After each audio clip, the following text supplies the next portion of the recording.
என் தங்கமே, சில வேளைகளில் நம்முடைய வீடு வெளியில் பார்ப்பவர்களுக்கு நல்லதாக, செழிப்பாக, எல்லாமே சரியாக இருப்பது போல தோன்றும்.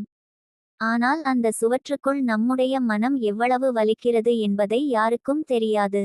குடும்பம் என்றால் அது வெறும் ஒரே வீட்டில் இருப்பது அல்ல, அது ஒரு மனம், ஒரு ஆவி, ஒரு பந்தம். அந்த பந்தம் தளர்ந்தால் நிம்மதி தூரமாகி விடும். நீ எத்தனை முயற்சியும் செய்தாலும் மன அமைதி வரவில்லையென்றால் அது தெய்வம் சொல்லும் ஒரு குறி. இப்போது உன் மனதை சுத்தப்படுத்தும் நேரம் வந்துவிட்டது. என் தங்கமே, மன அமைதி என்றால் அது பொருள், பணம் அல்லது வசதி அல்ல, அது ஒரு தெய்வீக சக்தி. அந்த சக்தி உன் மனதில் நிலைத்தால் வாழ்க்கை முழுவதும் ஒளிரும். ஒரு நாளை நினைத்து பாரு. காலை எழுந்தவுடன் வீட்டில் எல்லோரும் கோபமாக, அவசரமாக புலம்பிக் கொண்டு இருந்தால் அந்த நாளே கெட்டுப்போகும். அதே நேரத்தில் நீ சாந்தியாய் சிரித்து கொண்டு எல்லோருக்கும் காலை வணக்கம், அம்மன் அருள் உன்னோடு இருக்கட்டும் என்று சொன்னால் அந்த வீட்டில் இருக்கும் ஆற்றல் மாறிவிடும். அதுவே அமைதியின் துவக்கம். உன் சிரிப்பு ஒரு தீபம் போல. அது வெளிச்சத்தை தரும். அதனால் எவ்வளவு சோர்வாக இருந்தாலும் உன் முகத்தில் சின்ன புன்னகையை வைக்க மறந்துவிடாதே. அந்த புன்னகை தான் அம்மனின் ஆசீர்வாதத்தின் அடையாளம். நீ ஒருவராக அமைதியாக இருந்தால் போதாது, அந்த அமைதியை வீட்டின் ஒவ்வொரு மூலையிலும் பரப்ப வேண்டும். மன அமைதி என்பது சுவாசம் போல. நீ ஆழமாக சுவாசித்தால் உடலும் சாந்தமாகும், அதேபோல நீ அமைதியாக இருந்தால் குடும்பமும் அமைதியாகும். வீட்டில் தெய்வ நாமம் ஒலிக்கும்போது அந்த ஒலி காற்றாகி எல்லோரையும் தாக்கும். உன் பிள்ளைகள் கூட தானாக அமைதியாக மாறுவார்கள். தெய்வநாமம் என்று சொல்வது வெறும் மந்திரம் அல்ல, அது ஒரு ஆற்றல் அலை. அந்த அலை வீட்டில் பரவும்போது கோபம், சண்டை, மன கலக்கம் இவை எல்லாம் கரைந்து போகும். சில குடும்பங்களில் சிறிய காரணங்களுக்காக சண்டை ஏற்படும். பாத்திரம் விழுந்தாலும் சண்டை, ஒரு வார்த்தை தவறினாலும் சண்டை. ஆனால் உண்மையில் பிரச்சனை அங்கே இல்லை, பிரச்சனை மனதில்தான். மனம் சாந்தமாக இருந்தால் பெரிய விஷயங்களும் சிறியதாக தோன்றும். மனம் பதட்டமாக இருந்தால் சிறிய விஷயங்களும் பெரியதாக தோன்றும். அதனால் நீ உன் மனதை அமைதியாக வைக்க கற்று கொள்ள வேண்டும் என் தங்கமே. அதற்காக உன் உள்ளே தெய்வத்தை வைக்க வேண்டும். தெய்வம் உள்ளே இருந்தால் கோபம் நுழையாது. அம்மன் எப்போதும் உன்னுடன் இருக்கிறாள். சில சமயம் உனக்கு தெரியாமல் கூட அவள் உன் கையில் வேலை செய்வாள். நீ யாருக்கும் கஷ்டம் வரக்கூடாது என்று நினைக்கும் போது அந்த எண்ணமே அவளது குரல். நீ யாரையும் மன்னிக்கும்போது அந்த மன்னிப்பே அவளது ஆசி. அதனால் நீ உன் உள்ளத்தை சுத்தப்படுத்து. வீட்டில் யாருடன் பிரச்சனை இருந்தாலும் முதலில் உன் மனதில் அவர்களை மன்னித்து விடு. அம்மா, அவர்களும் நிம்மதியாக இருக்கட்டும் என்று சொல்லு. அந்த பிரார்த்தனை உன் வீட்டை சுத்தப்படுத்தும். நீ அந்த நிலைக்கு வந்தால் உன் வாழ்க்கையில் அமைதி என்ற சொல்லை யாரும் பறிக்க முடியாது. மன அமைதி இல்லாத வீட்டில் நோய்கள், பொருளாதார தட்டுப்பாடுகள், தவறான எண்ணங்கள், நம்பிக்கை குறைபாடுகள் எல்லாம் நுழையும். ஆனால் நீ தெய்வத்தை வீட்டில் நிலைநிறுத்தினால் அந்த சக்திகள் தானாக விலகி விடும். உன் வீட்டில் தெய்வத்தின் ஒளி வரும்போது அந்த ஒளி எல்லா இருளையும் கரைத்து விடும். வீட்டின் வாசலில் ஒரு தீபம் ஏற்றி வை. அது வெளிச்சம் மட்டும் அல்ல, ஒரு காவலன் போல உன் குடும்பத்தை காப்பாற்றும். சில சமயம் வெளி சக்திகள் நம்மை பாதிக்கும். ஆனால் தீபத்தின் ஒளி, தெய்வ நாமத்தின் ஒளி, இவை இரண்டும் சேர்ந்து ஒரு தெய்வீக கவசம் போல் உன் வீட்டை சுற்றி நிற்கும். என் தங்கமே, நீ உன் வார்த்தைகளின் சக்தியை புரிந்து கொள்ள வேண்டும். ஒரு நல்ல வார்த்தை ஒரு நாள் முழுவதையும் மாற்றிவிடும்.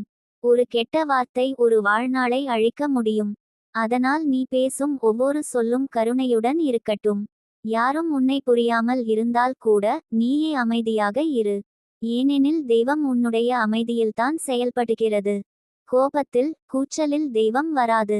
அமைதியில் தான் வருவாள். அதனால் நீ அமைதியை பிடி, அதே உன் சக்தி. வீட்டில் ஒரே ஒரு நபர் அமைதியாக இருந்தாலும் அந்த அமைதி மற்றவர்களையும் மெதுவாக மாற்றும். உன் குரல் அமைதியாக இருந்தால் உன் கணவன் உன்னை பார்த்து மெதுவாக மாறுவார். உன் பிள்ளைகள் உன்னிடம் இருந்து பொறுமையை கற்றுக்கொள்வார்கள். நீ உன் வீட்டின் தெய்வமாக மாறுவாய். நீ அன்பாக இருந்தால் தெய்வம் உன் வாயிலாகவே பேசும். உன் வார்த்தைகளால் குடும்பம் ஒன்றாகும். சில சமயம் பிரச்சனை வருவது நம்முடைய வீட்டில் பழைய மன வேதனைகள் இன்னும் நம்முடன் இருப்பதால்தான். அதனால் ஒரு நாள் அமைதியாக அமர்ந்து பழைய நினைவுகளை மன்னித்துவிடு. யார் உன்னை காயப்படுத்தினார்களோ அவர்களை நினைத்து, அம்மா, அவர்களும் நிம்மதியாக இருக்கட்டும் என்று சொல்லு. நீ மன்னித்தவுடன் உன் உள்ளம் சுத்தமாகும். அப்போதே அமைதி உன்னிடம் திரும்பும். அந்த சுத்தமான மனதில் அம்மன் தங்கி விடுவாள். அமைதியான வாழ்க்கைக்கு இன்னொரு ரகசியம் நன்றி சொல்லும் பழக்கம். தினமும் இரவு படுக்கப் போகும் முன், அம்மா, இன்று நாள் அமைதியாக முடிந்தது, நன்றி என்று சொல்லு. சில நாட்களில் சண்டை நடந்தாலும் அதற்கு பிறகு நீ உணர்ந்திருப்பாய், அது பெரியதாக இல்லை, நீ அமைதியாக இருந்தாய், அதுவே முக்கியம். அந்த நிமிடத்திலும் நன்றி சொல்லு. நன்றி சொல்லும் மனம் தான் தெய்வத்தை ஈர்க்கும். வீட்டில் சிறு சிறு விஷயங்களை அழகாக மாற்று. தண்ணீர் குடிக்கும் முன் அம்மனை நினை. உணவு பரிமாறும் முன் ஒரு நொடிக்கு மனதில் பிரார்த்தனை செய். உன் வீட்டு வாசலில் பூ வைத்து தீபம் ஏற்று வை. அது வெளியில் வருபவருக்கும் உள்ளே இருப்பவருக்கும் அமைதியை தரும். நீ அந்த புனிதமான சூழலை உருவாக்கினால் உன் வீட்டில் நிம்மதி தங்கும்.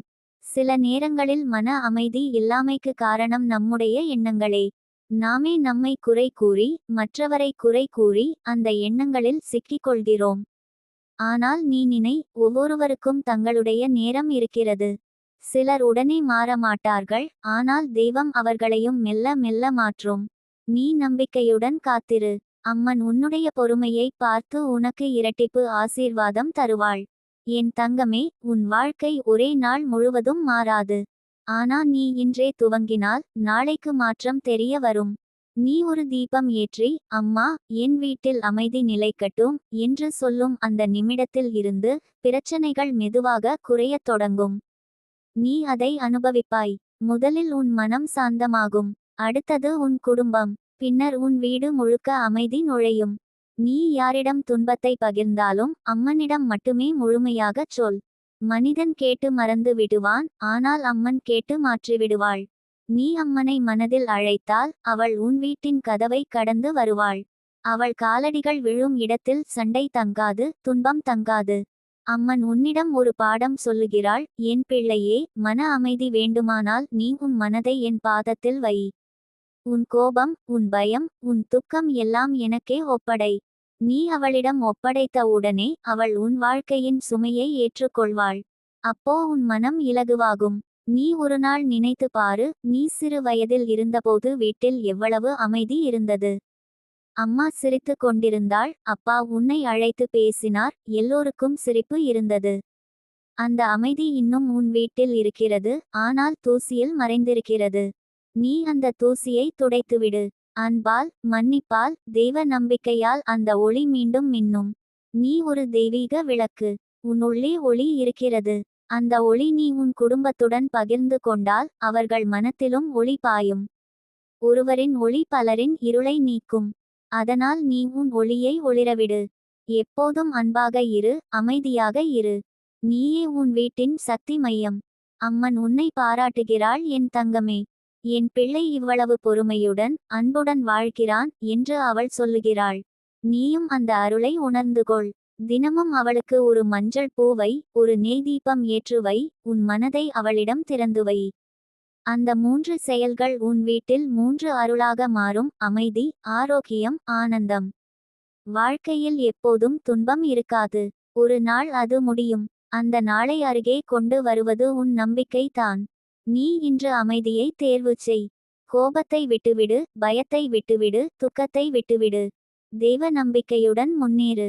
உன் குடும்பம் ஒன்றாக சிரிக்கும். நாள் தூரம் இல்லை. உன் வீடு மீண்டும் ஒரு ஆலயம் போல மாறும். அந்த நாள் நீ அம்மனிடம் நன்றி சொல்லுவாய், அம்மா, நீயே என் வீட்டில் அமைதியை கொண்டு வந்தாய் என்று.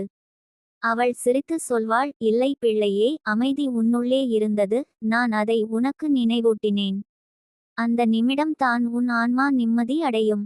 அந்த நிமிடம் தான் உண்மையான மன அமைதி.